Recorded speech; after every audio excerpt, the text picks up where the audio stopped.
Novel रूपधारा, नावलकार Jaswant Singh Kanwal. पहले कांड का दूजा भाग। गुलाम समाज विच औरत होना ही लानत है।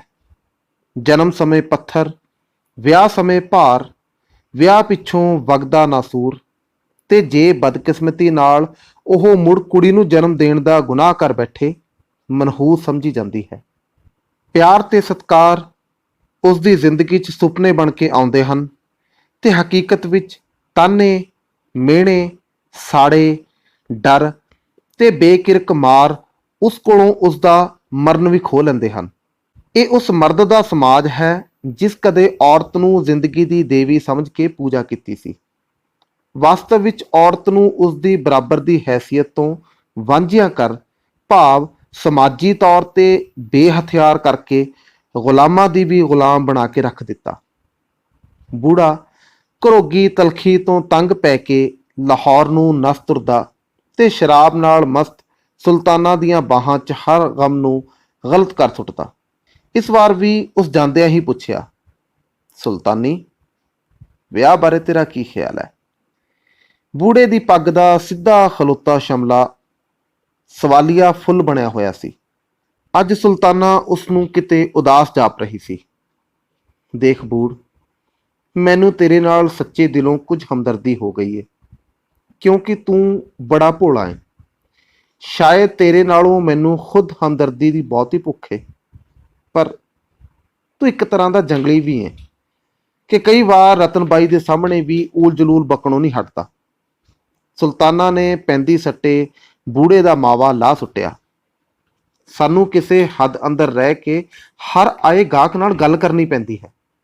ਬਾਕੀ ਰਿਹਾ ਸ਼ਾਦੀ ਦਾ ਸਵਾਲ, ਜਿੰਨੀ ਛੇਤੀ ਵੀ ਕਰਵਾ ਸਕੋ ਕਰਵਾ ਲਵੋ, ਵਰਨਾ ਵਰਨਾ ਵਰਨਾ ਹੀਰਾ ਮੰਡੀ ਪਾਨ ਦੀ ਤਰ੍ਹਾਂ ਚਬਾ ਕੇ ਥੁੱਕ ਦੇਵੇਗੀ। ਮਜਬੂਰੀ ਹਾਲਤ ਵਿੱਚ ਸੁਲਤਾਨਾ ਨੂੰ ਵੀ ਬੂੜੇ ਨਾਲ ਹੱਸਣਾ ਪੈ ਗਿਆ। ਫਿਰ ਜਦੋਂ ਚਾਹੇ ਕਰਵਾ ਲੈ। ਬੂੜੇ ਨੇ ਸੱਜੇ ਹੱਥ ਦੀ ਉਂਗਲੀ ਸੁਲਤਾਨਾ ਦੀ ਗਲ ਵਿੱਚ ਖੋਭ ਦਿੱਤੀ। ਦੁਖੀ ਹਾਲਤ ਵਿੱਚ ਵੀ ਸੁਲਤਾਨਾ ਨੂੰ ਬੇਅਖਤਿਆਰ ਹਾਸੀ ਆ ਗਈ। ਸ਼ਾਦੀ? ਔਰ ਮੇਰੇ ਸਾਥ? ਅਕਲ ਖੋਤੇ ਤੇ ਸਵਾਰ ਤਾਂ ਨਹੀਂ? ਕਿਉਂ, ਤੈਨੂੰ ਮੇਰੇ ਨਾਲ ਪਿਆਰ ਨਹੀਂ? ਜੰਗਲੀ, ਮੈਂ ਤੈਨੂੰ ਕਿਵੇਂ ਸਮਝਾਵਾਂ? ਸਾਨੂੰ ਪਿਆਰ ਕਰਨਾ ਨਹੀਂ, ਕੁਚਲਣਾ ਸਿਖਾਇਆ ਜਾਂਦਾ ਹੈ। ਸੁਲਤਾਨਾ ਨੇ ਅੱਖਾਂ ਮੀਟਦਿਆਂ ਹੌਕਾ ਲਿਆ। ਇਉਂ ਜਾਪਦਾ ਸੀ ਜਿਵੇਂ ਉਸ ਦਾ ਧੁਰ ਅੰਦਰ ਦੁੱਖ ਗਿਆ ਹੈ। ਉਸ ਸਮੇਂ ਉਹ ਬੂੜੇ ਦੀਆਂ ਸ਼ਰਾਬੀ ਨਜ਼ਰਾਂ ਤੋਂ ਪਾਰ ਸੱਚੀ ਸੁੱਚੀ ਔਰਤ ਦਾ ਸਥੂਲ ਮਾਣ ਜਾਪ ਰਹੀ ਸੀ। ਉਸ ਫਿਰ ਆਖਣਾ ਸ਼ੁਰੂ ਕੀਤਾ, ਸੁਣ, ਸ਼ਾਇਦ ਮੈਂ ਤੈਨੂੰ ਫਿਰ ਇਸ ਕੋਠੇ ਤੇ ਨਾ ਮਿਲਾਂ। ਜਿੰਨੀ ਛੇਤੀ ਤੇ ਜਿੰਨੀ ਦੂਰ ਦੌੜ ਸਕਦਾ ਹੈ ਦੌੜ ਜਾ। ਹੀਰਾ ਮੰਡੀ ਸੁਹਾਗਾਂ ਦੀ ਬਹੁਤ ਵੱਡੀ ਕਤਲਗਾਹ ਹੈ। ਮੇਰਾ ਵੱਸ ਚੱਲੇ ਤਾਂ ਸਾਰੀ ਸਾੜ ਕੇ ਸੁਆਹ ਕਰ ਦੇਵਾਂ। ਬੂੜੇ ਦੀ ਹਾਲਤ ਭਿੱਜੇ ਅਮਲੀ ਵਰਗੀ ਸੀ। ਉਹ ਹੈਰਾਨ ਸੀ ਕਿ ਸੁਲਤਾਨਾ ਅੱਜ ਸ਼ਰਾਬ ਦੀ ਥਾਂ ਕਿਹੋ ਜਿਹੀ ਕੁਨੈਨ ਪਿਆਰ ਹੀ ਹੈ। ਜੋ ਹੁਸਨ ਹੈ ਉਸ ਨੂੰ ਛਲਾਵਾ ਤੇ ਪਿਆਰ ਨੂੰ ਧੋਖਾ ਕਹਿ ਰਹੀ ਹੈ। ਬੂੜੇ ਦੀ ਰੰਗੀਨ ਤਬੀਅਤ ਇੱਕ ਤਰ੍ਹਾਂ ਨਿਸਲ ਪੈ ਗਈ। ਉਹ ਢਿੱਲਾ ਪਿਆ ਸੋਚੀ ਜਾ ਰਿਹਾ ਸੀ। ਗੋਤੇ ਤੇ ਥਪੇੜੇ ਬੇਪਰਵਾਹ ਸਨ, ਪਰ ਨਾ ਬਰੇਤੀ ਤੇ ਪੈਰ ਲੱਗਦੇ ਸਨ ਤੇ ਨਾ ਕਿਨਾਰਾ ਆਉਣ 'ਚ ਆਉਂਦਾ ਸੀ। ਬੂੜੇ ਦਾ ਸੋਚਣਾ ਤੇ ਪਲ ਦੀ ਪਲ ਝੂਰਨਾ ਦੱਸਦਾ ਸੀ ਕਿ ਪੇਸ਼ਾਵਰ ਸੁਲਤਾਨਾ ਨੇ ਕਿੰਨਾ ਵੱਡਾ ਤੇ ਕੌੜਾ ਸੱਚ ਕਹਿ ਦਿੱਤਾ ਹੈ, ਜਿਹੜਾ ਉਸ ਲਈ ਨਿਗਲਣਾ ਤੇ ਪਚਾਉਣਾ ਪੀਸਿਆ ਹੋਇਆ ਕੱਚ ਬਣ ਗਿਆ ਹੈ। ਜੇਕਰ ਇਸ ਨੂੰ ਪਤਾ ਲੱਗ ਜਾਵੇ ਮੈਂ ਵਿਆਹਿਆ ਹੋਇਆ ਹਾਂ, ਇੱਕ ਬੱਚੀ ਦਾ ਬਾਪ ਵੀ ਹਾਂ, ਇਹ ਮੈਨੂੰ ਕਿੰਨਾ ਹੌਲਾ ਆਦਮੀ ਸਮਝੇ, ਸ਼ਾਇਦ ਜੁੱਤੀਆਂ ਮਾਰ ਕੇ ਕੋਠੇ ਤੋਂ ਲਾ ਦੇਵੇ। ਪਰ ਮਾਲਣ ਵਰਗੀ ਉਜੜ ਔਰਤ ਨਾਲ ਜ਼ਿੰਦਗੀ ਗੁਜ਼ਾਰਨੋਂ ਖੁਦਕੁਸ਼ੀ ਕਰਨਾ ਚੰਗਾ ਹੈ। ਉਹ ਇੱਕ ਵਾਰ ਹੀ ਭਵਕ ਪਿਆ, ਸੁਲਤਾਨੀ, ਮੈਨੂੰ ਜਾਮ ਦੇ, ਇੱਕ ਸ਼ਰਤ ਤੇ। ਸੁਲਤਾਨਾ ਨੇ ਬੂੜੇ ਦੀ ਜਜ਼ਬਾਤੀ ਰੌਹ ਨੂੰ ਤਾੜ ਲਿਆ। ਜੇ ਤੂੰ ਫਿਰ ਨਹੀਂ ਪੀਏਗਾ, ਮੁੜ ਕੇ ਇੱਥੇ ਨਹੀਂ ਆਏਗਾ। ਨਹੀਂ ਬੱਲੋ, ਇਹ ਮੇਰੇ ਵੱਸ ਦਾ ਰੋਗ ਨਹੀਂ। ਮੈਂ ਆਊਂਗਾ, ਬਾਰ-ਬਾਰ ਆਊਂਗਾ। ਉਸ ਆਪ ਹੀ ਪਿਆਲਾ ਭਰ ਕੇ ਪੀ ਲਿਆ। ਬੂੜਿਆ, ਤੂੰ ਮੇਰੀਆਂ ਗੱਲਾਂ ਨੂੰ ਯਾਦ ਕਰ ਕਰ ਰੋਏਂਗਾ ਤੇ ਸੰਭਲ ਜਾਣ ਲਈ ਵੀ ਕੋਈ ਮੌਕਾ ਹੁੰਦਾ ਏ ਸੁਲਤਾਨਾ ਨੇ ਤਸੱਲੀ ਨਾਲ ਆਖਣਾ ਸ਼ੁਰੂ ਕਰ ਦਿੱਤਾ, ਤਬਾਹ ਹੋ ਜਾਣ ਵਾਲਿਆਂ ਦਾ ਤਜਰਬਾ ਜ਼ਿੰਦਗੀ 'ਚ ਆਉਣ ਵਾਲਿਆਂ ਲਈ ਲੁਕਮਾਨ ਹੁੰਦਾ ਏ। ਹੋਰ ਸੁਣ, ਮੈਨੂੰ ਤੇਰਾ ਆਖਰੀ ਵਾਰ ਪਿਆਰ ਆ ਰਿਹਾ ਹੈ। ਮੇਰਾ ਜੀ ਤਾਂ ਹੀ ਰੋਣ ਨੂੰ ਕਰਦਾ ਹੈ, ਰੋ ਨਹੀਂ ਸਕਦੀ। ਕਿੰਨੇ ਲੱਖ ਕਰੋੜ ਦਿਲ ਹਨ ਜਿਹੜੇ ਸਹਿਣ 'ਚ ਆਏ ਬੇਚਾਲ ਧੜਕਤਾ ਰਹੇ ਹਨ, ਪਰ ਆਪਣੇ ਸਦਾ ਸੱਜਰੇ ਜ਼ਖਮਾਂ ਤੇ ਧਾਹ ਵੀ ਨਹੀਂ ਮਾਰ ਸਕਦੇ। ਇੰਤਹਾ ਦਰਦ ਗਮ ਨੂੰ ਦਬਾ ਮੈਂ ਹਰ ਆਉਣ ਵਾਲੇ ਗਾਹਕ ਉੱਤੇ ਮੁਸਕਾ ਕੇ ਬਿਜਲੀ ਗਿਰਾਉਂਦੀ ਹਾਂ। ਕੋਈ ਕੀ ਜਾਣੇ ਮੇਰੇ ਅੰਦਰਲੇ ਰੂਪ ਨੂੰ, ਕੌਣ ਜਾਣੇ। ਮੈਨੂੰ ਆਪਣੇ ਮਾਂ-ਬਾਪ ਦਾ ਕੱਖ ਪਤਾ ਨਹੀਂ, ਕੌਣ ਸਨ, ਕਿੱਥੇ ਹਨ।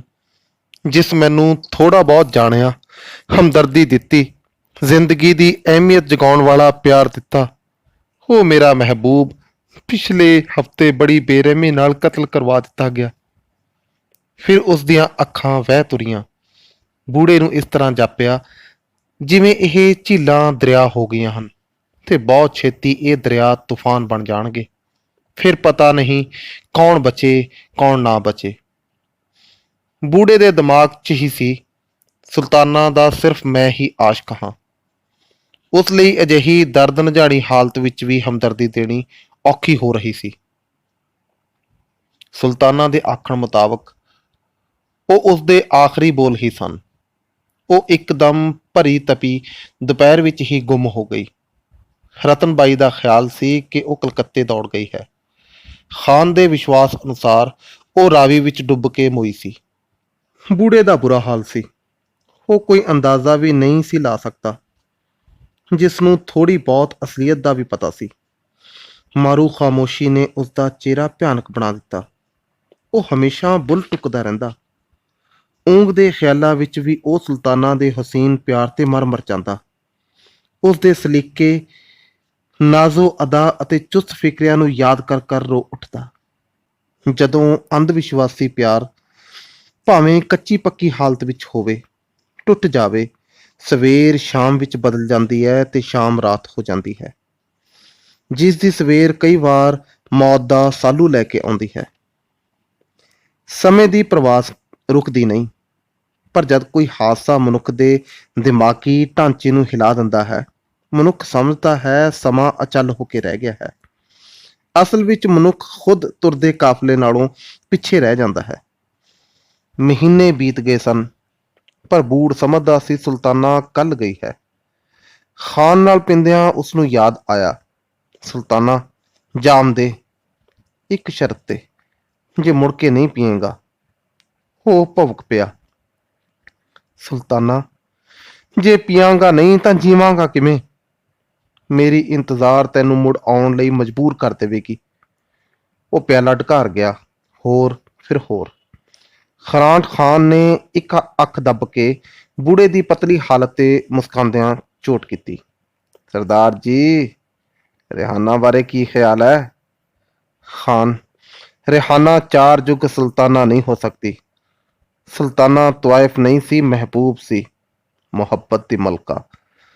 ਉਸਦੇ ਨਾਜ਼ ਅਦਾ ਉਸ ਨਾਲ ਹੀ ਚਲੇ ਗਏ। ਉਸ ਦੋਹਾਂ ਹੱਥਾਂ ਨੂੰ ਹਿਲਾਉਂਦਿਆਂ ਮੁੜ ਵਿਦਾਇਗੀ ਦਿੱਤੀ। ਸਰੂਰ ਮਸਤੀ ਹੋ ਗਿਆ, ਮਸਤੀ ਨੀਮ ਬੇਹੋਸ਼ੀ। ਬੂੜੇ ਨੇ ਲਮਕਾਏ ਸ਼ਬਦਾਂ ਨਾਲ ਗਾਲਬ ਗਾਉਣਾ ਸ਼ੁਰੂ ਕਰ ਦਿੱਤਾ। थक थक के हर मुकाम पे दो चार रह गए, तेरा पता न पाए तो लाचार क्या करें। फिर उस सुल्ताना दी नक्श सीरत नूं रिहाना दे शीशे च तकिया। रिहाना, तू सुल्ताना बिल्कुल नहीं हो सकती, पर तैनू सुल्ताना समझ के मुहब्बत की जा सकती है। मैं अपनी बल्लो तो बेवफा नहीं हो सकता, कदे नहीं हो सकता। नहीं हो सकता उत्ते जोर दंदियां उस मेज ते मुक्की मारी ते तरी वाली प्लेट टुट गई। तरी दे छिट्टे दोहां यारां दे कपड़ियां उत्ते पै गए। खान बेतहाशा हस पिया। बूढ़े दे हत्थ चों लहू वग निकलिया। ਇਹ ਘਟਨਾ ਭਟਕੇ ਰਾਹੀ ਲਈ ਇੱਕ ਮੋੜ ਹੈ, ਜਿੱਥੋਂ ਉਹ ਜ਼ਿੰਦਗੀ ਦਾ ਸਹੀ ਰਾਹ ਚੁਣ ਸਕਦਾ ਹੈ। ਮਾਲਣ ਨੂੰ ਬੂੜੇ ਦੀ ਭਾਵੁਕ ਚੁੱਪ ਤੋਂ ਬੜਾ ਡਰ ਲੱਗਦਾ ਸੀ। ਨਾ ਜਾਣੇ ਟੁੱਟਣ ਤੇ ਕੀ ਵਾਪਰ ਜਾਵੇ। ਉਹ ਕੁਝ ਨਹੀਂ ਜਾਣ ਸਕਦੀ ਸੀ, ਕੁਝ ਨਾ ਜਾਣ ਸਕੀ। ਉਹ ਹਰ ਹੁਕਮ ਤੇ ਹੱਥ ਦੀ ਪੱਖੀ ਵਾਂਗ ਫਿਰਦੀ। ਆਪਣੀ ਕੀਮਤ ਦਾ ਅਹਿਸਾਸ ਤਾਂ ਕਿਤੇ ਰਿਹਾ, ਉਸ ਕਦੇ ਵਰਤੋਂ ਦੀਆਂ ਚੀਜ਼ਾਂ ਨਾਲ ਵੀ ਮੁਕਾਬਲਾ ਨਹੀਂ ਕੀਤਾ ਸੀ। ਪਰ ਬੂੜੇ ਦੀਆਂ ਨਜ਼ਰਾਂ ਤੋਂ ਓਹਲੇ ਬੱਚੀ ਦੀ ਦੁਨੀਆ ਉਸ ਦੇ ਸਾਰੇ ਗਮ ਤੇ ਡਰ ਇੱਕ ਇੱਕ ਕਰਕੇ ਨੋਚ ਲੈਂਦੀ। ਜਦ ਉਹ ਮਮਤਾ 'ਚ ਆ ਕੇ ਲੋਰੀ ਗਾਉਂਦੀ, ਆਲੇ ਦੁਆਲੇ ਦੀ ਹਰ ਚੀਜ਼ ਜਿਉਂਦੀ ਤੇ ਧੜਕਦੀ ਪ੍ਰਤੀਤ ਹੁੰਦੀ। ਪਿਆਰ ਦੇ ਚੁੰਮਣਾਂ ਵਿੱਚ ਲਾਲ ਗੁਲਾਲ ਮੁਸਕਾਉਂਦੀ। ਜ਼ਿੰਦਗੀ ਜੋ ਕੁਦਰਤ ਦੀ ਦੇਣ ਹੈ, ਕਤਲਗਾਹ ਵਿੱਚ ਵੀ ਜਵਾਨ ਹੁੰਦੀ ਹੈ। ਪਿਆਰ ਜੋ ਜ਼ਿੰਦਗੀ ਦਾ ਆਪਣਾ ਸੁਭਾਅ ਹੈ, ਕੈਦ ਵਿੱਚ ਵੀ ਪ੍ਰਵਾਨ ਚੜ੍ਹਦਾ ਹੈ। ਨਹਿਰ ਦੇ ਪਾਣੀ ਵਿੱਚ ਹਵਾ ਦੇ ਫਰਾਟਿਆਂ ਨੇ ਨਾਚ ਕਰਦਾ ਰੰਗਲਾ ਵਹਾਅ ਪੈਦਾ ਕਰ ਦਿੱਤਾ ਸੀ। ਕੰਮ ਕਰਨ ਦਾ ਬੂੜੇ ਦਾ ਜੀ ਨਹੀਂ ਕਰਦਾ ਸੀ, ਪਰ ਜੀ ਭਿਆਣੇ ਕੁਝ ਤਾਂ ਕਰਨਾ ਹੀ ਪੈਂਦਾ ਹੈ। ਖੁੱਲੇ ਖਰਚ ਲਈ ਨਿਰੀ ਤਨਖਾਹ ਕੀ ਅਹਿਮੀਅਤ ਰੱਖਦੀ ਸੀ। 2 ਮਹੀਨੇ ਪਿੱਛੋਂ ਉਹਨਾਂ ਦੇ ਡਿਵੀਜ਼ਨ 'ਚ ਤਬਦੀਲੀਆਂ ਦਾ ਚੱਕਰ ਚੱਲ ਪਿਆ। ਉਸਦੇ ਮੋਹਤਮ ਨੂੰ ਸਰਹੰਦ ਡਿਵੀਜ਼ਨ 'ਚ ਭੇਜ ਦਿੱਤਾ ਤੇ ਉਸ ਨੂੰ ਚੁੱਕ ਕੇ ਲਾਹੌਰ ਦੇ ਹੋਰ ਨੇੜੇ ਕਰ ਦਿੱਤਾ। ਫਿਰ ਸੁਲਤਾਨਾ ਦੀ ਥਾਂ ਰਿਹਾਨਾ ਮੁਹੱਬਤ ਦੀ ਮਲਕਾ ਬਣ ਗਈ। ਰਿਸ਼ਵਤ ਪਹਿਲਾਂ ਵਾਂਗ ਹੀ ਜਾਰੀ ਸੀ। ਉਸ ਇੱਕ ਪਲ ਲਈ ਵੀ ਇਹ ਨਾ ਸੋਚਿਆ ਕਿ ਕਿੱਲਾ ਪੁੱਟਿਆ ਗਿਆ ਏ। ਡਰਾਫਟਮੈਨ ਨਾਲ ਅਣਬਣ ਹੋ ਜਾਣ ਤੇ ਉਸ ਦਾ ਇੱਕ ਹੋਰ ਪੋਲ ਖੁੱਲ ਗਿਆ। ਉਸ ਨੂੰ ਨੌਕਰੀ ਤੋਂ ਵੱਖ ਤਾਂ ਨਾ ਕੀਤਾ ਗਿਆ, ਪਰ ਮਹਿਕਮਾਨਾ ਕਾਰਵਾਈ ਸ਼ੁਰੂ ਹੋ ਗਈ। ਜ਼ਿਲ੍ਹੇਦਾਰ ਨੇ ਮੁੜ ਆਪਣੇ ਮੋਹਤਮ ਦੇ ਪੈਰ ਜਾ ਫੜੇ। ਉਸ ਸਿਫਾਰਸ਼ੀ ਚਿੱਠੀ 'ਚ ਮੌਕੇ ਦੇ ਮੋਹਤਮ ਨੂੰ ਲਿਖਿਆ, ਮੁੰਡਾ ਆਪਣਾ ਬਰਖੁਦਾਰ ਏ, ਜਿਵੇਂ ਆਖੋਗੇ ਕੰਮ ਦੇਵੇਗਾ। ਇੰਨੀ ਗੱਲ ਨਾਲ ਹੀ ਡਰਾਫਟਮੈਨ ਤੇ ਉਸ ਦੀਆਂ ਗਵਾਹੀਆਂ ਝੂਠੀਆਂ ਪੈ ਗਈਆਂ। ਜ਼ਿਲ੍ਹੇਦਾਰ ਲਈ ਨਵਾਂ ਖਸਮ ਪੈਦਾ ਹੋ ਗਿਆ। ਕੁੱਬੇ ਨੂੰ ਲੱਤ ਸੂਤ ਆ ਗਈ। ਬੂੜ ਨੂੰ ਜ਼ਿੰਦਗੀ 'ਚ ਮੁੜ ਇਕਸਾਰਤਾ ਮਿਲ ਗਈ। ਵਿਆਹ ਦਾ ਖਿਆਲ ਉਸਦੇ ਦਿਮਾਗ 'ਚੋਂ ਨਿਕਲਿਆ ਨਹੀਂ ਸੀ, ਪਰ ਪਿੰਡ ਜਾ ਕੇ ਉਹ ਘਰਦਿਆਂ ਨੂੰ ਮਨਾ ਵੀ ਨਹੀਂ ਸੀ ਸਕਿਆ। ਜਿਸ ਪਿੰਡ ਵਿੱਚ ਪਲ ਕੇ ਉਹ ਜਵਾਨ ਹੋਇਆ ਸੀ, ਹੁਣ ਉਸ ਦਾ ਹਰ ਦ੍ਰਿਸ਼ ਉਸ ਨੂੰ ਗੰਦਾ ਲੱਗਦਾ ਸੀ। ਪਸ਼ੂਆਂ ਦੇ ਗੋਹੇ ਦੀ ਦੁਰਗੰਧੀ ਉਸ ਨੂੰ ਇੱਕਦਮ ਹੋੜ ਦਿੰਦੀ ਸੀ। ਨਾਲ ਖੇਡੇ ਸਾਥੀਆਂ ਤੇ ਹਾਣੀਆਂ ਦੇ ਬੋਲ ਅਸਭਿਆ ਜਾਪਦੇ ਸਨ। ਉਹ ਕਿਹੋ ਜਿਹੇ ਵਾਤਾਵਰਨ ਵਿੱਚ ਆ ਗਿਆ। ਕਿੱਥੇ ਰਿਹਾਨਾ ਦਾ ਨਿੱਘਾ ਸੁਗੰਧਿਤ ਤੇ ਸੁਰੀਲਾ ਸਾਥ। ਸੁਲਤਾਨਾ ਵਰਗੀ ਇੱਕ ਵੀ ਕੁੜੀ ਉਸ ਦੀ ਨਜ਼ਰੋਂ ਨਹੀਂ ਲੰਘੀ ਸੀ। ਮਾਮੂਲੀ ਕੁੜੀ ਨਾਲ ਵਿਆਹ ਕਰਵਾ ਕੇ ਉਹ ਹੋਰ ਜੰਜਾਲ ਨਹੀਂ ਵਧਾ ਸਕਦਾ ਸੀ। ਮਨਪਸੰਦ ਕੁੜੀ ਤੋਂ ਬਿਨਾਂ ਉਸ ਨੂੰ ਜ਼ਿੰਦਗੀ ਵਿੱਚ ਹੋਰ ਹਰ ਤਰ੍ਹਾਂ ਦੀ ਤਸੱਲੀ ਤੇ ਆਰਾਮ ਸੀ। ਜੇਕਰ ਉਸ ਨੂੰ ਮਨਭਾਉਂਦੀ ਕੁੜੀ ਨਹੀਂ ਮਿਲ ਰਹੀ ਸੀ, ਤਦ ਇਸ ਗੁੱਸੇ ਦਾ ਨਜ਼ਲਾ ਵੀ ਮਾਲਣ ਉੱਤੇ ਹੀ ਕੱਢਿਆ ਜਾਂਦਾ। ਮਾਲਣ ਚੁੱਪਚਾਪ ਕੋਹਲੂ ਦੇ ਬੈਲ ਵਾਂਗ ਸਫ਼ਰ ਤੈਅ ਕਰੀ ਜਾ ਰਹੀ ਸੀ। ਉਸ ਦੀ ਬੱਚੀ 2 ਸਾਲ ਦੀ ਹੋਣ ਵਾਲੀ ਸੀ, ਪਰ ਬੂੜ ਸਿੰਘ ਨੇ ਪਿਤਾ ਦੀ ਹੈਸੀਅਤ ਨਾਲ ਪਿਆਰ ਨਾਲ ਚੁੱਕਣਾ ਤਾਂ ਕੀ, ਇੱਕ ਵਾਰ ਬੁਲਾਇਆ ਤੱਕ ਨਹੀਂ ਸੀ। ਸਤਵੰਤ ਲਈ ਉਸ ਦਾ ਪਿਤਾ ਇੱਕ ਹਊਆ ਸੀ, ਜਿਸ ਤੋਂ ਡਰੀ ਸਹਿਮੀ ਉਹ ਨੱਠ ਕੇ ਆਪਣੀ ਬੇਜੀ ਦੀ ਛਾਤੀ ਵਿੱਚ ਜਾ ਲੁਕਦੀ। ਮਾਲਣ ਹੁਣ ਮੁੜ ਉਮੀਦਵਾਰੀ ਵਿੱਚ ਸੀ। ਬੂੜ ਉਸ ਨੂੰ ਗਰਭਵਤੀ ਤੱਕ ਕੇ ਖਿਜਣ ਉਪਰੰਤ ਚੀਕਣ ਵੀ ਲੱਗ ਪਿਆ। ਉਸ ਨੂੰ ਆਪਣੀ ਮੰਜ਼ਿਲ ਦੂਰ ਦੀ ਦੂਰ ਹੁੰਦੀ ਪ੍ਰਤੀਤ ਹੋ ਰਹੀ ਸੀ। ਉਸ ਮਾਲਣ ਨੂੰ ਗੰਦੀਆਂ ਗਾਲਾਂ ਦੀ ਵਰਤੋਂ ਵੀ ਸ਼ੁਰੂ ਕਰ ਦਿੱਤੀ ਸੀ। ਇਹ ਇੰਤਹਾ ਸੀ, ਜਿਸ ਮਾਲਣ ਦੇ ਜ਼ਬਤ, ਸਬਰ ਅਤੇ ਦਰਗਾਹੀ ਚੁੱਪ ਨੂੰ ਤੋੜ ਕੇ ਰੱਖ ਦਿੱਤਾ ਸੀ। ਭਲਾ ਜੀ, ਇਸ ਵਿੱਚ ਮੇਰਾ ਕੀ ਕਸੂਰ ਹੈ? ਹਰਾਮਜ਼ਾਦੀ! ਜ਼ਿਲ੍ਹੇਦਾਰ ਨੇ ਤਾੜ ਕਰਦਾ ਇੱਕ ਥੱਪੜ ਜੜ ਦਿੱਤਾ। ਤੈਨੂੰ ਹੁਣ ਸਾਹਮਣੇ ਬੋਲਣਾ ਵੀ ਆ ਗਿਆ? ਉਸ ਦੇ ਦਿਮਾਗ ਵਿੱਚ ਸੀ, ਇੱਕ ਪੱਥਰ ਸਭ ਕੁਝ ਸਹਿ ਸਕਦਾ ਹੈ, ਪਰ ਕਹਿ ਕੁਝ ਵੀ ਨਹੀਂ ਸਕਦਾ। ਸਤਵੰਤ ਦਾ ਸਾਹ ਰੁਕ ਗਿਆ। ਉਸ ਢੇਰ ਸਮੇਂ ਪਿੱਛੋਂ ਲੇਰ ਮਾਰੀ। ਮਾਲਣ ਨੇ ਵਗ ਆਏ ਹੰਝੂਆਂ ਨੂੰ ਪੂਰੇ ਤਾਣ ਨਾਲ ਰੋਕਣ ਦਾ ਯਤਨ ਕੀਤਾ।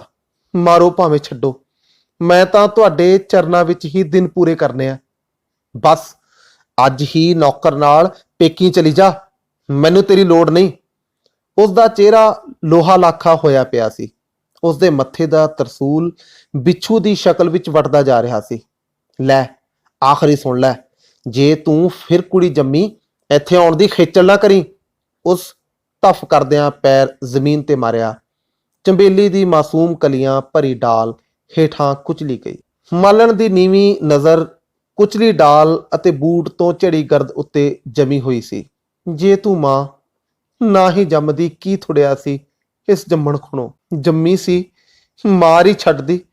ਘੱਟ ਤੋਂ ਘੱਟ ਮੈਂ ਹੀ ਸਤਵੰਤ ਨੂੰ ਨਾ ਜੰਮਦੀ। ਕਿੰਨੇ ਦੁੱਖਾਂ ਤੇ ਕਸ਼ਟਾਂ ਨਾਲ ਮੈਂ ਉਸ ਨੂੰ ਜਨਮਿਆ। ਖਬਰੇ ਮੇਰੀ ਮਾਂ ਮੇਰੇ ਨਾਲੋਂ ਵੀ ਵਧੇਰੇ ਦੁਖੀ ਹੋਈ ਹੋਵੇ। ਸੂਲੀ ਚੜ ਜਾਣ ਤੱਕ ਵੀ ਜੇ ਮੈਂ ਸਤਵੰਤ ਨੂੰ ਨਹੀਂ ਮਾਰ ਸਕੀ, ਮੇਰੀ ਮਾਂ ਭਲਾ ਮੈਨੂੰ ਕਿਵੇਂ ਮਾਰ ਸਕਦੀ ਸੀ? ਦੁੱਖਾਂ ਨਪੀੜਿਆ ਮਨੁੱਖ ਨਿਤ ਮਰਨ ਲਈ ਸੋਚਦਾ ਹੈ, ਪਰ ਜਿਉਣ ਦਾ ਪੱਖ ਨਿਤ ਨਵੀਂ ਘਟਨਾ ਵਰਤਾ ਕੇ ਮਰਨ ਨੂੰ ਅੱਗੇ ਅਗੇਰੇ ਲਈ ਹਾਰਦਾ ਹੀ ਰੱਖਦਾ ਹੈ। 2 ਕਦਮਾਂ ਭਟਕਣ ਪਿੱਛੋਂ ਮਾਲਣ ਨੇ ਫਿਰ ਪੂਰਬੀ ਬਿਰਧ ਅਨੁਸਾਰ ਚੁੱਪ ਸੜਕ ਉੱਤੇ ਸਫ਼ਰ ਕਰਨਾ ਸ਼ੁਰੂ ਕਰ ਦਿੱਤਾ। ਭਾਵੇਂ ਛੁੱਟਣ ਹੋਣ ਦੇ ਝੋਰੇ ਵਿੱਚ ਭੋਰਾ ਫਰਕ ਨਹੀਂ ਸੀ ਆਇਆ, ਪਰ ਇਸ ਟੱਕਰ ਵਿੱਚ ਇੱਕ ਨਵੀਂ ਆਸ ਨੇ ਜ਼ਰੂਰ ਜਨਮ ਲਿਆ ਸੀ। ਜੇ ਮੁੰਡਾ ਹੋ ਗਿਆ, ਵਸਦੀ ਰਹਿ ਜਾਵਾਂ। ਉਹ ਭਗਵਾਨ ਦੀ ਰਜ਼ੋਈ ਵਿੱਚ ਹਰ ਪਲ ਗੋਡਿਆਂ ਭਾਰ ਰਹਿੰਦੀ। ਕੰਬਲੀ ਵਾਲੇ ਸੰਤਾਂ ਦੇ ਡੇਰੇ ਉੱਤੇ ਪਾਠ ਸੁੱਖਿਆ। ਉਹ ਕਿਸੇ ਵੀ ਕੀਮਤ ਤੇ ਮੁੰਡਾ ਹਾਸਲ ਕਰਨ ਲਈ ਤਿਆਰ ਸੀ, ਪਰ ਉਸਨੂੰ ਇੱਕ ਵੀ ਸਾਧਨ ਇਸ ਤਰ੍ਹਾਂ ਦਾ ਨਾ ਲੱਭਾ ਜਿਹੜਾ ਦਿਨੋਂ ਦਿਨ ਖੁਰਦੀ ਦਾ ਬੰਨ ਬਣ ਸਕਦਾ। ਥੋੜੇ ਦਿਨਾਂ ਪਿੱਛੋਂ ਉਹ ਨੌਕਰ ਨਾਲ ਪੇਕੀ ਆ ਗਈ। ਭਾਵੇਂ ਜਣੇਪੇ ਵਿੱਚ 3 ਮਹੀਨੇ ਪਏ ਸਨ, ਪਰ ਉਸ ਪੇਕੀ ਆ ਕੇ ਢੇਰ ਤਸੱਲੀ ਅਨੁਭਵ ਕੀਤੀ। ਇੱਥੇ ਛਾਤੀ ਬਿੰਨਣ ਆਉਂਦਾ ਤਰਸ਼ੂਲ ਨਹੀਂ, ਡੰਗ ਮਾਰਨ ਆਉਂਦਾ ਬਿੱਛੂ ਨਹੀਂ, ਸਗੋਂ ਭਾਬੋ ਦੇ ਪੇਂਡੂ ਮਧੁਰ ਗੀਤ ਸਨ ਜਿਹੜੇ ਬਹਾਰ ਦੇ ਭੌਰਿਆਂ ਵਾਂਗ ਸਾਰੇ ਵਿਹੜੇ 'ਚ ਗੂੰਜਦੇ ਰਹਿੰਦੇ। ਭਾਬੋ ਪਹਿਲੀ ਵਾਰ ਉਮੀਦਵਾਰੀ 'ਚ ਸੀ। ਉਹ ਜ਼ਿੰਦਗੀ ਦੇ ਇਸ਼ਕ ਨਾਲ ਮੂੰਹ ਭਰੀ ਮੁੱਦ ਜਾਂਦੀ ਸੀ। ਖੁਸ਼ੀਆਂ ਭਰੇ ਖੇੜੇ 'ਚ ਆ ਕੇ ਮਾਲਣ ਦਾ ਅਹਿਸਾਸ ਜਿਉਣ ਲਈ ਤਰਸ ਗਿਆ, ਬਲਵਾਨ ਹੋ ਗਿਆ। ਉਸ ਨੂੰ ਆਉਣ ਵਾਲੇ ਜੀ ਬਾਰੇ ਆਪਣੇ ਆਪ ਤਸੱਲੀ ਹੋ ਗਈ ਕਿ ਜ਼ਰੂਰ ਮੁੰਡਾ ਹੋਵੇਗਾ। ਜ਼ਿੰਦਗੀ ਦੇ ਖੁਸ਼ੀਆਂ ਅਤੇ ਮਧੁਰ ਗੀਤਾਂ ਭਰੇ ਵਿਹੜੇ ਨੂੰ ਰੱਬ ਦੀ ਮਾਰ ਪਲੇਗ ਨੇ ਉਜਾੜ ਕੇ ਰੱਖ ਦਿੱਤਾ। ਮਾਲਵੇ ਦੇ ਪਿੰਡਾਂ ਵਿੱਚ ਪੋਰਿਆਂ ਵਰਗੇ ਗੱਭਰੂਆਂ ਤੇ छैल ਰਖਾਨਾਂ ਦੇ 70 ਪੈਣੇ ਸ਼ੁਰੂ ਹੋ ਗਏ। ਇਸ ਬਿਮਾਰੀ ਨੇ ਰੰਗੀ ਵਾਸਤੇ ਪੰਜਾਬ ਨੂੰ ਗੜੇ ਮਾਰੀ ਮੱਕੀ ਵਾਂਗ ਭੰਨ ਕੇ ਰੱਖ ਦਿੱਤਾ। ਜੱਲੀਆਂ ਪਾਉਂਦੇ ਘਰਾਂ ਵਿੱਚ ਭੈਭੀਤ ਹਨੇਰਾ ਪਸਰਿਆ ਹੋਇਆ ਸੀ ਤੇ ਮਸਾਣਾਂ ਦੇ ਚਾਨਣ ਵਿੱਚ ਕੁੰਦਨ ਵਰਗੀਆਂ ਜਵਾਨੀਆਂ ਤੜਾਖ ਸੜੀ ਜਾ ਰਹੀਆਂ ਸਨ। ਛੂਤ ਦੀ ਇਸ ਨਾਮੁਰਾਦ ਬਿਮਾਰੀ ਨੇ ਘਰਾਣਿਆਂ ਦੇ ਘਰਾਣੇ ਮੁਕਾ ਦਿੱਤੇ। ਹਰ ਪਾਸੇ ਮੌਤ ਦਾ ਸਹਿਮ ਪਿਆ ਹੋਇਆ ਸੀ। ਕੋਈ ਯਾਰ ਦੋਸਤ ਅਥਵਾ ਰਿਸ਼ਤੇਦਾਰ ਡਰਦਾ ਆਪਣੇ ਸਨੇਹੀ ਦੀ ਖਬਰ ਲੈਣ ਨਹੀਂ ਸੀ ਜਾਂਦਾ। ਕਿਸੇ ਮਰੇ ਮੁੱਕੇ ਦੀ ਮਕਾਨ ਤਾਂ ਕੀ ਜਾਣਾ ਸੀ। ਮਾਲਣ ਮੌਤ ਦੇ ਮੂੰਹੋਂ ਬਚ ਗਈ, ਪਰ ਉਸਦੇ ਭਰਾ ਭਰਜਾਈ ਨੂੰ ਜਰਵਾਣੀ ਮੌਤ ਬਾਹਾਂ ਚੋਂ ਖਿੱਚ ਕੇ ਲੈ ਗਈ ਸੀ। ਉਸਦੇ ਦੁਹਾਈ ਦੇਣ ਉੱਤੇ ਕੋਈ ਡਾਕਟਰ, ਹਕੀਮ ਤੇ ਉਹਨਾਂ ਦੀ ਦਵਾ ਦਾਰੂ ਜਾਣ ਵਾਲਿਆਂ ਨੂੰ ਰੋਕ ਨਾ ਸਕੇ। ਬਹੁਤ ਰੋ ਲੈਣ ਅਤੇ ਆਪਾ ਕੋਹ ਲੈਣ ਪਿੱਛੋਂ ਉਸ ਆਪਣੇ ਸੋਗੀ ਵਾਤਾਵਰਣ 'ਚ ਅਨੁਭਵ ਕੀਤਾ। ਜਿਸ ਮਰਨਾ ਸੀ ਉਹ ਮੋਈ ਨਹੀਂ, ਜਿਉਣ ਵਾਲਿਆਂ ਨੂੰ ਡਾਢਾ ਦਾਦ ਫਰਿਆਦ ਸੁਣੇ ਬਿਨਾਂ ਹੀ ਲੈ ਗਿਆ। ਰੱਬ ਦੇ ਘਰ ਵੀ ਨਿਆਂ ਨਹੀਂ। ਮੌਤ ਦੀ ਵਾਦੀ 'ਚ ਨਿਤੜਕ ਵਿਚਰਦਿਆਂ ਉਸਦੇ ਦਿਲੋਂ ਮੌਤ ਦਾ ਭੈ ਅਸਲੋਂ ਨਿਰਮੂਲ ਹੋ ਗਿਆ। ਮੈਂ ਵੀ ਜਿਉਂ ਕੇ ਕੀ ਕਰਨਾ ਏ, ਪਰ ਉਸ ਨੂੰ ਭਾਬੋ ਦਾ ਹੱਥ ਘੁੱਟਣਾ ਤੇ ਆਪਣਾ ਵਚਨ ਯਾਦ ਆ ਗਿਆ। ਡੋਲਦੇ ਤੇ ਦੁਬਿਧਾ 'ਚ ਆਏ ਮਨ ਨੂੰ ਰਾਹ ਮਿਲ ਗਿਆ। ਨਹੀਂ, ਹੁਣ ਮੈਂ ਮਰ ਨਹੀਂ ਸਕਦੀ।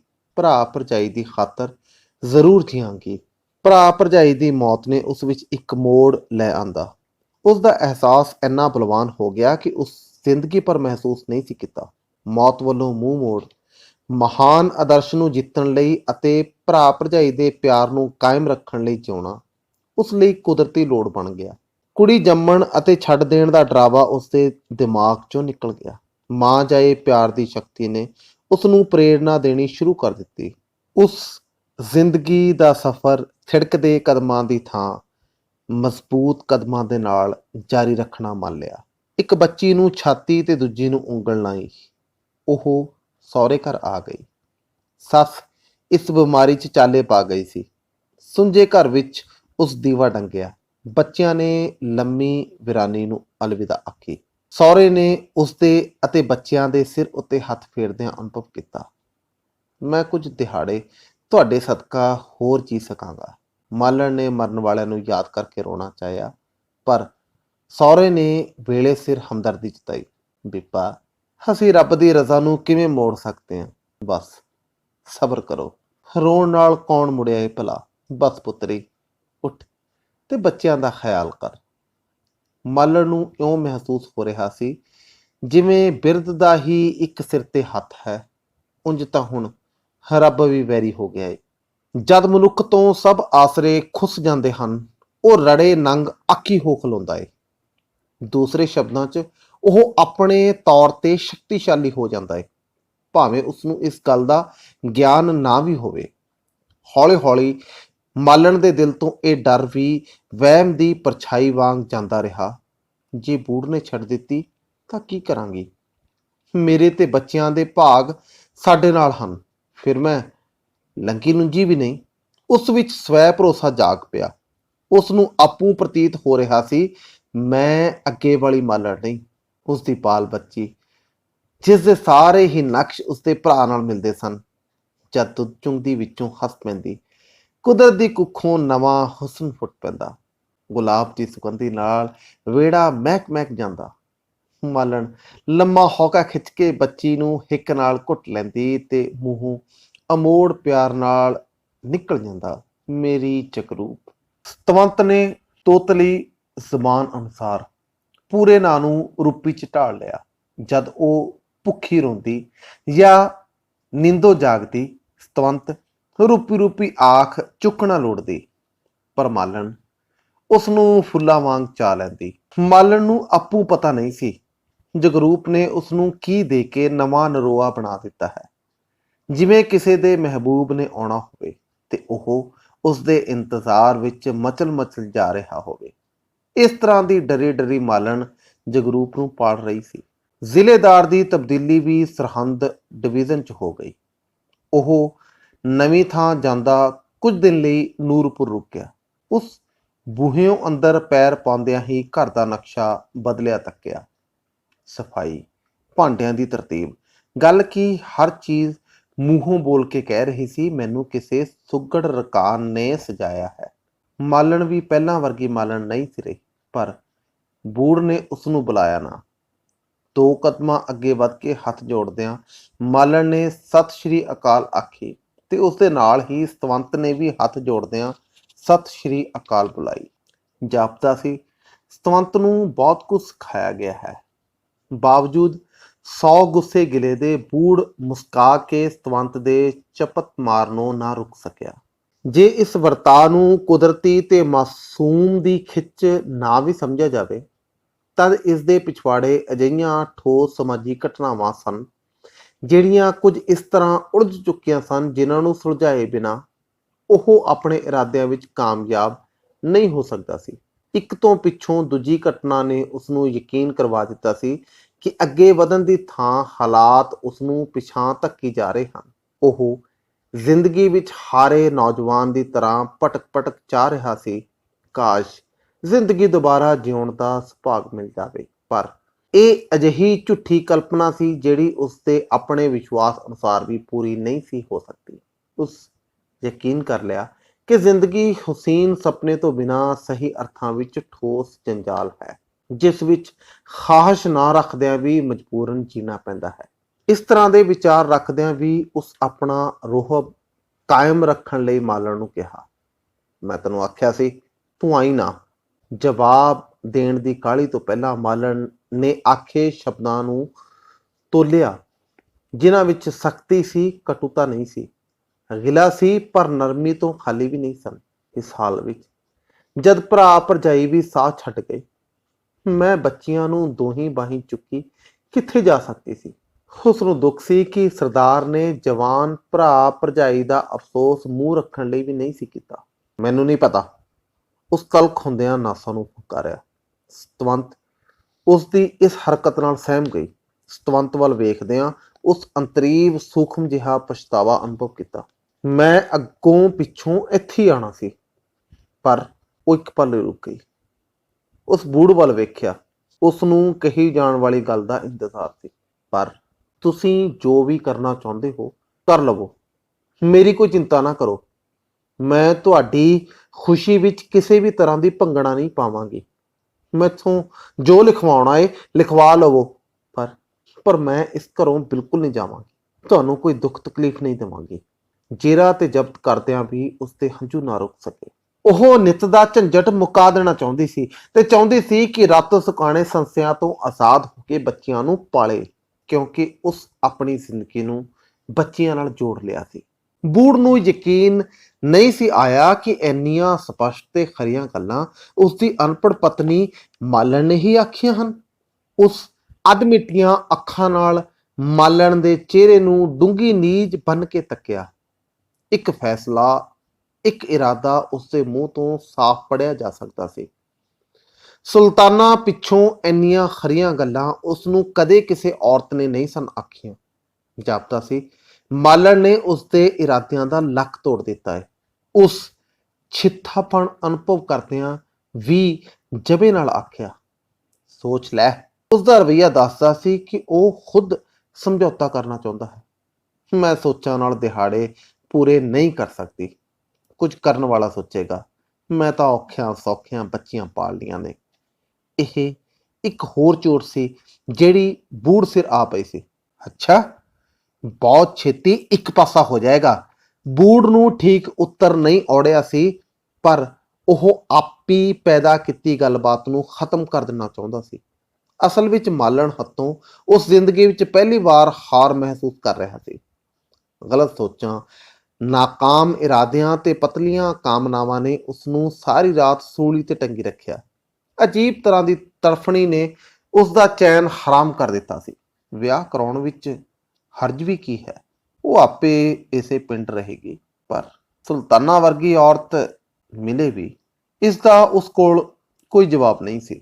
ਹੁਣ ਉਸ ਕੋਲੋਂ ਖਿਆਲਾਂ ਦਾ ਸਰਮਾਇਆ ਵੀ ਖਤਮ ਹੁੰਦਾ ਜਾ ਰਿਹਾ ਸੀ। ਜਿੰਨੇ ਦਿਨ ਉਹ ਪਿੰਡ ਰਿਹਾ, ਮਾਲਣ ਤੋਂ ਕੱਟਿਆ ਰਿਹਾ। ਉਸਦੇ ਮੱਥੇ ਦਾ ਤਰਸੂਲ ਚਿੰਤਾ ਦੀ ਧੂੜ ਵਿੱਚ ਡੁੱਬ ਗਿਆ ਜਾਪਦਾ ਸੀ। ਉਸਨੂੰ 100% ਯਕੀਨ ਸੀ ਮੈਂ ਵਿਆਹ ਨਹੀਂ ਕਰਵਾ ਸਕਦਾ, ਪਰ ਉਸ ਆਪਣੀ ਬੇਵਕੂਫੀ ਨਾਲ ਸਮਝੌਤੇ ਦਾ ਦਰਵਾਜ਼ਾ ਵੀ ਬੰਦ ਕਰ ਲਿਆ ਸੀ। ਮਾਲਣ ਤੋਂ ਚੋਰੀ ਉਹ ਬੱਚਿਆਂ ਨੂੰ ਨਫ਼ਰਤ ਤੇ ਪਿਆਰ ਦੀਆਂ ਸਾਂਝਾਂ ਤੱਕਾਂ ਨਾਲ ਵੇਖਦਾ, ਪਰ ਅੰਤ ਪਿਆਰ ਨਫ਼ਰਤ ਨੂੰ ਪਛਾੜ ਜਾਂਦਾ। ਜਾਣ ਤੋਂ ਪਹਿਲਾਂ ਉਸ ਇੱਕ ਪਲ ਚਾਹਿਆ ਕਿ ਮਾਲਣ ਉਸ ਨੂੰ ਬੁਲਾ ਲਵੇ, ਪਰ ਜਾਪਦਾ ਇਉਂ ਸੀ ਮਾਲਣ ਲੋਹਾ ਹੋ ਗਈ ਹੈ, ਜਿਹੜੀ ਮਾਮੂਲੀ ਸੱਟ ਨਾਲ ਨਹੀਂ ਸਗੋਂ ਪਿਘਲਾਇਆ ਹੀ ਮੁੜ ਸਕਦੀ ਹੈ। ਉਸਦੇ ਜਾਣ ਤੋਂ ਪਹਿਲੀ ਸ਼ਾਮ ਜਦ ਘਰ ਕੋਈ ਨਹੀਂ ਸੀ, ਜਗਰੂਪ ਸਵਾਤ ਵਿੱਚ ਸੁੱਤੀ ਪਈ ਸੀ ਤੇ ਬੂੜ ਮੰਜੇ ਉੱਤੇ ਝੁਕਿਆ ਉਸਨੂੰ ਵੇਖ ਰਿਹਾ ਸੀ। ਉਸਨੂੰ ਇਉਂ ਜਾਪ ਰਿਹਾ ਸੀ ਜਿਵੇਂ ਸਾਹ ਧੜਕਣ ਨਾਲ ਸੂਹਾ ਗੁਲਾਬ ਲਹਿਰਾ ਰਿਹਾ ਹੈ। ਉਸ ਬੱਚੇ ਨੂੰ ਜ਼ਿੰਦਗੀ ਭਰ ਇੰਨਾ ਨੇੜਿਓਂ ਨਹੀਂ ਦੇਖਿਆ ਸੀ। ਸੁੰਦਰਤਾ, ਕੋਮਲਤਾ ਤੇ ਸੁਗੰਧੀ ਨੇ ਪਿਆਰ ਦਾ ਠੋਸ ਰੂਪ ਧਾਰ ਲਿਆ ਸੀ। ਉਸਦੇ ਅੰਦਰ ਮਨੁੱਖੀ ਕਲਵਲ ਹੋ ਉੱਠੀ ਸੀ। ਉਹ ਚਾਹੁੰਦਾ ਸੀ ਇੱਕ ਵਾਰ ਜਗਰੂਪ ਨੂੰ ਚੁੱਕ ਕੇ ਛਾਤੀ ਨਾਲ ਲਾ ਲਵੇ। ਉਸਦੇ ਅੰਦਰ ਕੁਝ ਸੜੀ ਜਾ ਰਿਹਾ ਸੀ, ਪਰ ਐਨ ਮੌਕੇ ਤੇ ਉਸਦੀ ਚੋਰੀ ਫੜੀ ਗਈ। ਹਲਕੀ ਜਿਹੀ ਕੰਬਣੀ ਪਿੱਛੋਂ ਉਹ ਸਤੰਭ ਬਣ ਗਿਆ। ਮਾਲਣ ਦੀ ਖੁਸ਼ੀ ਇੱਕਦਮ ਜ਼ਬਤ ਦੀ ਦੀਵਾਰ ਤੋੜ ਦੇਣਾ ਚਾਹੁੰਦੀ ਸੀ, ਪਰ ਆਪਣੀ ਅਗਾਧ ਖੁਸ਼ੀ ਨੂੰ ਲੁਕਾਉਂਦਿਆਂ ਉਸ ਜਗਰੂਪ ਚੁੱਕ ਕੇ ਬੂੜ ਦੀਆਂ ਬਾਹਾਂ 'ਚ ਦੇ ਦਿੱਤੀ। ਬੂੜ ਅਕਲਾ ਕੇ ਰਹਿ ਗਿਆ। ਉਸਨੂੰ ਕੁਝ ਨਹੀਂ ਸੀ ਸੁੱਝ ਰਿਹਾ। ਤੇਰੀ ਇਹ ਕੁੜੀ ਤਾਂ ਸੋਹਣੀ ਹੈ, ਅਭੋਲ ਹੀ ਉਸਦੇ ਮੂੰਹੋਂ ਨਿਕਲ ਗਿਆ। ਮਾਪਿਆਂ ਲਈ ਸਾਰੇ ਬੱਚੇ ਹੀ ਸੋਹਣੇ ਹੁੰਦੇ ਆ। ਮਾਲਣ ਲਈ ਜਿਹੜੀ ਜ਼ਿੰਦਗੀ ਮਣਾ ਮੁਹੀ ਭਾਰੀ ਸੀ, ਐਨੀ ਹੌਲੀ ਫੁੱਲ ਹੋ ਗਈ ਕਿ ਇੱਕ ਛਾਲ ਨਾਲ 7 ਸਮੁੰਦਰ ਟੱਪ ਜਾਣ ਲਈ ਉਸਦੇ ਪਰ ਆਕੜ ਗਏ। ਬੂੜ ਇਸ ਘਟਨਾ ਨਾਲ ਬਾਹਰ ਮੁਖੀ ਸ਼ਰਮਿੰਦਾ ਸੀ। ਉਸਦੇ ਗਲਤ ਇਰਾਦਿਆਂ ਦੀ ਮੌਤ ਹੋ ਚੁੱਕੀ ਸੀ, ਪਰ ਉਸਦਾ ਹਿੰਡੀ ਮਰਦਊ ਜ਼ਬਾ ਹਾਲੇ ਵੀ ਖੱਲੜ ਪਾਈ ਫਿਰਦਾ ਸੀ। ਉਹ ਝੂਰਦਾ ਪਾਣੀ ਦੇ ਬੂਰ ਵਾਂਗ ਕਿਨਾਰੇ ਆ ਲੱਗਾ। ਮਾਲਣ ਲਈ ਉਹ ਰਾਤ ਸਹੀ ਅਰਥਾਂ 'ਚ ਸੁਹਾਗ ਰਾਤ ਬਣ ਕੇ ਆਈ ਸੀ।